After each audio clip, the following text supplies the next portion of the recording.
Le monde te demandera qui tu es et si tu ne le sais pas, le monde te le dira. Et toi, sais-tu vraiment qui tu es ou laisses-tu le monde te définir à ta place? Hello, je suis la Go des secrets. Je crée du contenu pour t'aider à incarner la meilleure version de toi-même.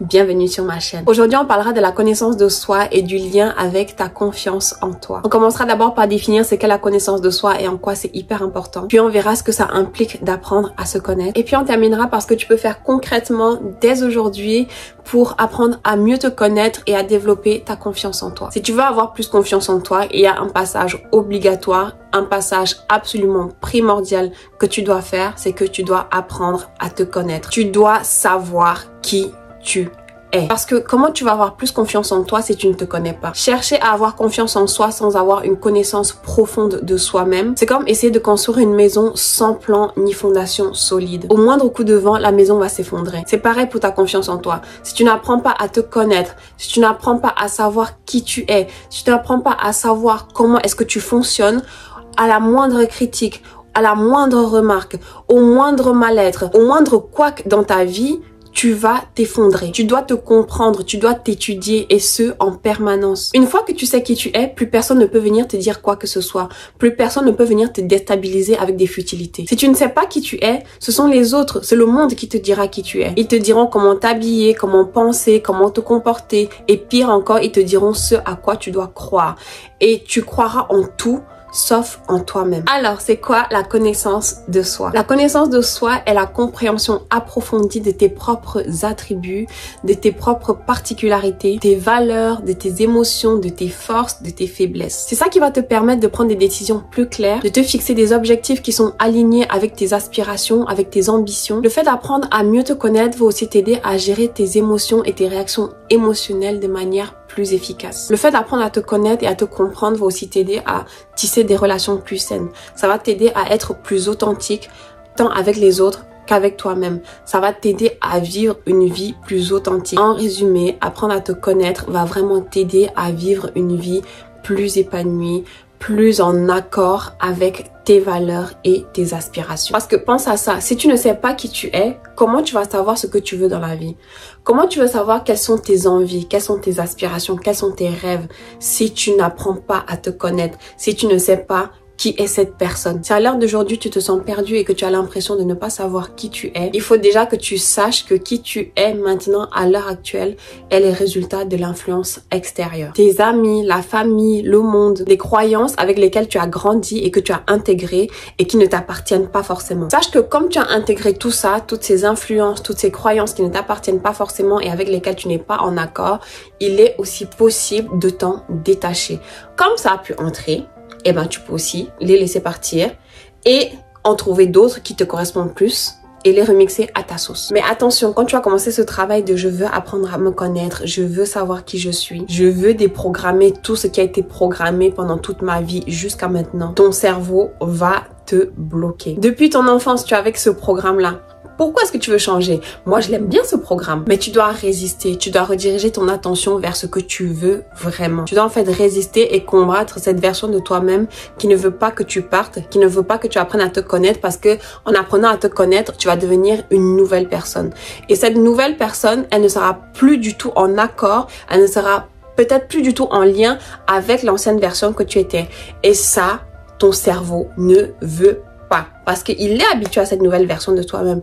Il aime cette nouvelle version de toi-même, même si en soi, elle est médiocre. Quand tu vas aussi commencer ce travail d'introspection, ton cerveau ne va voir que les mauvais côtés. Parce qu'on est programmé à faire plus attention à nos faiblesses plutôt qu'à nos forces. Du coup, pour apprendre à te connaître, à connaître tes valeurs, tu dois rediriger ton attention vers tes qualités. Tu dois croire en toi et croire en tes valeurs. Petit tips, dans les moments de doute, demande-toi si les croyances que tu as, si les doutes que tu as servent ou te desservent dans ton parcours pour avoir plus confiance en toi. Si par exemple tu aimerais rencontrer plus de nouvelles personnes et que tu te dis « Ah non, je suis une personne timide, je peux pas le faire », est-ce que le fait de croire que tu es une personne timide te sert ou te dessert dans ta volonté de rencontrer de nouvelles personnes, de faire des nouvelles connaissances? Si ça te dessert, arrête d'y croire. Change cette croyance, change ton identité. Tu n'es pas une personne timide, tu es une personne ouverte et amicale qui n'a pas de mal à aller vers les autres. Maintenant, on va voir ce que ça implique d'apprendre à se connaître en profondeur. Est-ce que ça t'est déjà arrivé de vouloir quelque chose, de le désirer profondément, mais ne pas savoir pourquoi est-ce que tu veux cette chose. Est-ce que ça t'est déjà arrivé de t'énerver ou d'être irrité par certaines personnes et de ne pas savoir exactement comment ça se fait, pourquoi est-ce que ça m'énerve? Pourquoi est-ce que cette personne, quand elle parle, ça m'énerve? Pourquoi est-ce que cette personne, quand elle dit telle ou telle chose, ça m'irrite? Est-ce que tu t'es déjà posé ce genre de questions? C'est ça le problème de 99% des gens. Ils ne prennent pas le temps de se poser des questions sur eux-mêmes. Ils ont tellement peur d'être en phase, d'être seuls avec eux-mêmes, qu'ils préfèrent utiliser toutes les distractions du monde ou toutes les raisons du monde pour ne pas le faire. Le téléphone, les réseaux sociaux, la musique, les films, les séries, toutes les raisons du monde pour ne pas être seul avec toi-même et tes pensées et te demander et te poser des questions sur toi. Déjà, première des choses que tu dois faire si tu veux apprendre à mieux te connaître, c'est d'avoir des moments de solitude où tu te poses des questions, des moments d'introspection. Te demander quelles sont tes qualités, quels sont tes défauts, quels sont tes vices, quels sont tes péchés mignons. Prends aussi le temps de te demander ce que tu aimes, ce que tu n'aimes pas, ce que tu acceptes, ce que tu n'acceptes pas. Pourquoi est-ce que tu n'aimes pas ça? Pourquoi est-ce que tu n'acceptes pas ça? Pourquoi est-ce que tu apprécies ça? Connaître ton comportement, tes réactions, tes limites. Apprendre à te connaître va vraiment t'aider à savoir ce que tu dois changer pour devenir l'idéal de toi-même que tu veux devenir, que tu veux être. Apprendre à te connaître, c'est aussi prendre tes responsabilités et arrêter de montrer l'autre du doigt. C'est de sa faute, c'est à cause de lui, c'est à cause de ça, c'est à cause de ça. Non. Généralement, tes réactions, ton comportement n'est pas lié aux éléments extérieurs. C'est toujours lié à ce qui se passe à l'intérieur. Donc, demande-toi, c'est quoi cette chose-là qui fait en sorte que j'ai réagi comme ça? Et c'est en apprenant à savoir quelle est cette chose-là que tu pourras travailler dessus, que tu pourras la modifier et comme ça tu transmettras un autre message extérieur quand tu te retrouveras dans la même situation. Parce que quand tu es tout le temps là en train de mettre la faute sur des éléments extérieurs qui ont causé comment tu te sens et comment tu as agi, tu te poses en victime. Est-ce que tu es une victime? Non, je pense pas. Et en plus, quand tu fais ça, tu donnes le contrôle à l'autre. Tu donnes le contrôle à tout ce qui est extérieur de toi, sauf à toi-même. Apprendre à te connaître passe aussi par connaître quelle est ta place dans la vie de chaque personne dans ta vie. Parfois, tu es avec des gens, ils font des choses, ça te va pas, ça te correspond pas, tu n'aimes pas, mais tu acceptes quand même, mais tu supportes quand même. Pourquoi, à ton avis?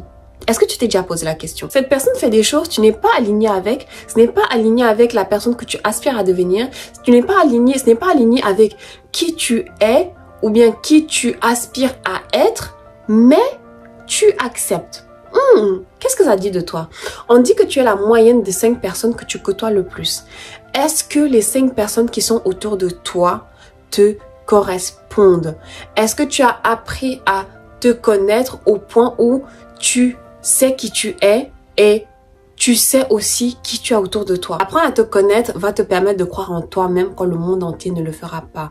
Et tu n'auras pas peur d'aller à l'encontre de tout le monde parce que tu auras la certitude de ce que tu fais, parce que tu te connais, parce que tu sais qui tu es. Crée une vision de toi que tu vas incarner. Passons maintenant sur ce que tu peux faire concrètement dès aujourd'hui pour apprendre à mieux te connaître et du coup avoir plus confiance en toi. 1. Prends des moments de silence.